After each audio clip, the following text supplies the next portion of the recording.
Hi, I'm so glad you could visit the channel today. I'm Angie Knowles, a mixed media textile artist and an online educator. Today, I'm going to share with you a short tutorial on how to make a print board. But first, what is a print board? A print board is a slightly padded surface that I use when I print on fabric. That includes screen printing, block printing, stamping, and stenciling. So today I want to show you how to make one for yourself. A print board is very handy, as I said, for printing on fabric, and the slightly padded surface helps you to get a better print. So let's go make one.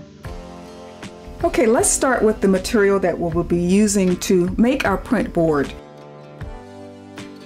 And what I'm using is Homosote. Homosote is a compressed paper product used in the building industry. And I really love this, but the only thing I don't like about it is it's not readily available at the big box stores. Usually you have to find it at a specialty lumber store. Now I'm pretty lucky that I have some place near me that I can get this, but I will be putting the link down in the description to the Homosote website. And you can go onto the website and they have an area where you can input your zip code and see if there are any stores near you that sell it. Now, just in case there isn't, at the end of the video, I will be showing you two alternative materials that you can use instead of the Homosote. So be sure and stick around for that. Now you will need your Homosote cut to whatever size you want it to be. And if you're lucky, wherever you purchase it at will cut it for you.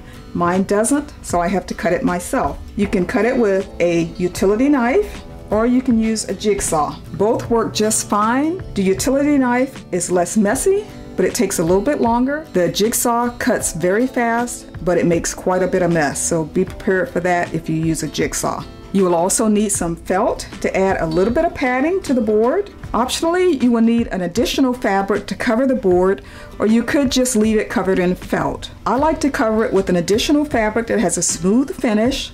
This is just plain, inexpensive muslin. You will need some scissors to cut your fabric and your felt down to size. You will need a staple gun to staple the fabric and felt onto the Homosote.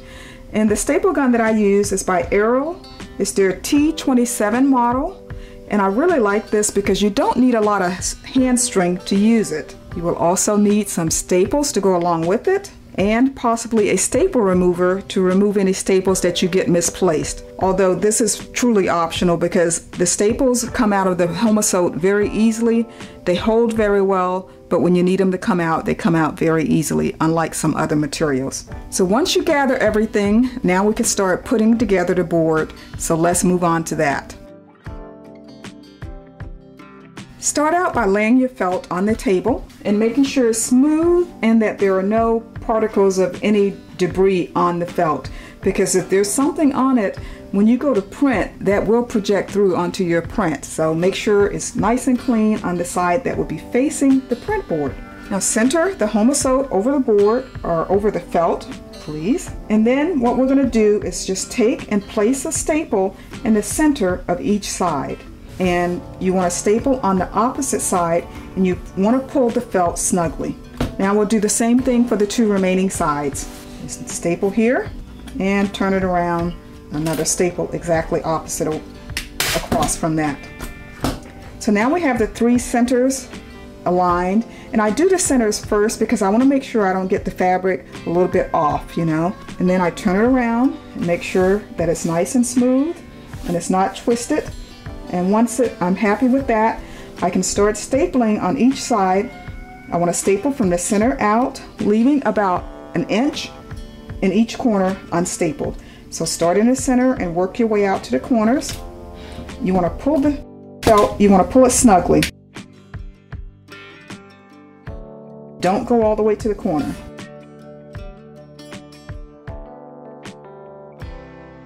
After you do one side, turn it around and do the opposite side.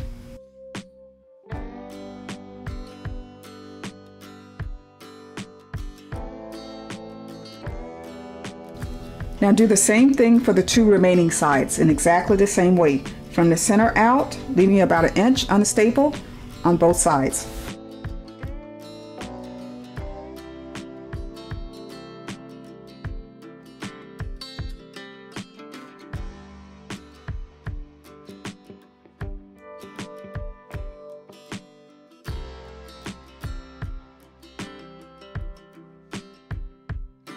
Now as you're pulling this and putting the staples in, you want to make sure that you pull this snugly so that you have a nice snug fit.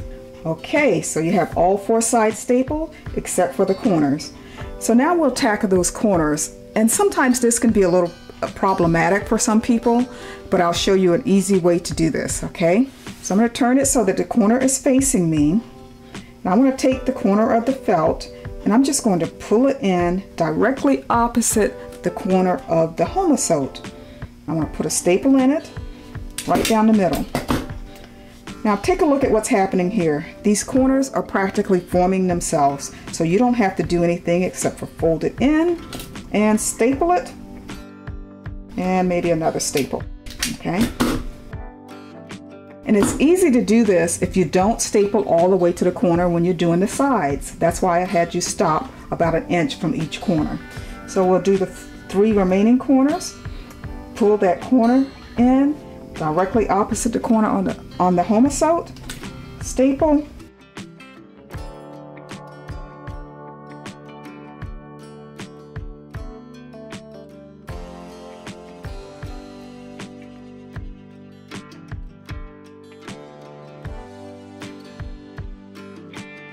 okay.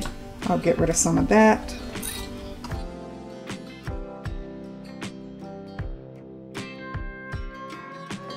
There it is. Now if you wanted to stop at this point, you'd be done. But I'm going to put a fabric cover over this just to protect it, and so that the felt doesn't project into my fabric. And it also can protect the felt if you're working with a thin fabric. The paint or whatever you're using doesn't seep through your fabric onto your felt. So let me get that, and we do that the same exact way.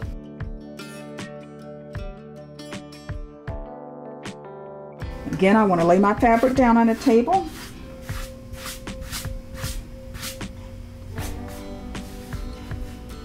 Make sure there's nothing that can project through. Okay, and I probably should iron this, but I know I can stretch those folds out pretty good. So I will just lay this on. And again, I'll start in the center. And I do cut this a little bit larger than the felt because I don't want to staple over the exact same area that I stapled before, so I'll just staple up a little higher.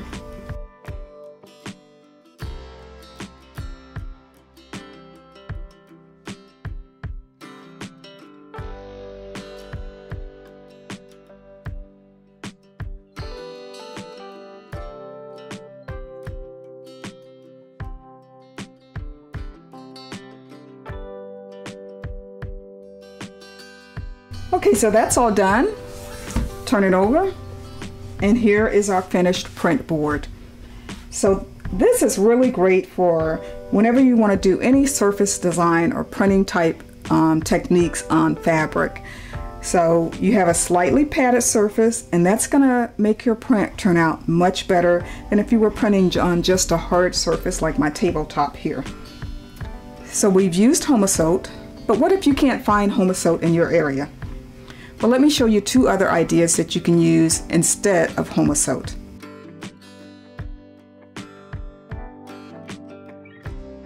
So the first other option is a piece of plywood. And I recommend you get at least a 3/8 inch or 1/2 inch thick plywood. It doesn't have to be a fancy grade. It can be the least expensive stuff you can find, but you don't want really deep knot holes in it. You will cut it down to size just like you do the Homosote. You may have to have it cut at the lumber store, and you build it just the same way. Cover it with the felt and then cover it with an outer covering.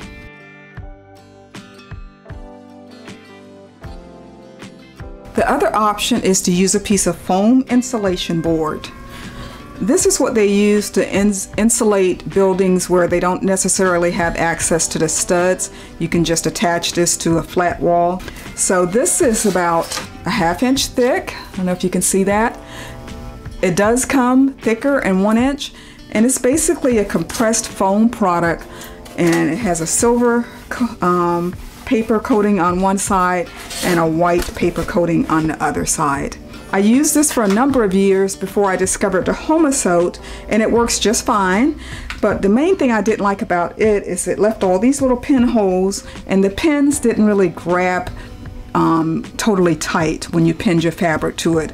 With the Homosew, when you pin your fabric to it, it does not move, okay? It holds those pins very, very tightly. Now, the main thing about the foam is you can't staple your fabric and your felt onto it. So when I did use these, I would add wood strips all around the corners or the edges so that I could staple onto that. And I just used plain white glue to glue the wood strips down to the foam board. So that's another option. Or if you choose not to do that, you can just use Gorilla Tape to tape your felt and your fabric down. It does hold it, but you can't pull it as tightly as you can as if you're stapling. So those are some other options you can choose if you decide that you don't want to use the Homosew, or that you can't get it in your area. Well, I hope you've enjoyed this video on how to make a print board. If you do any type of printing on fabric, you will find many, many uses for it. I use it for stenciling, screen printing, stamping, and I've even used it as a pressing board.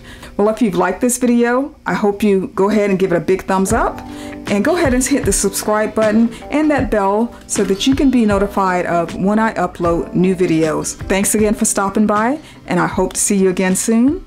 But until then, please do have a beautiful day.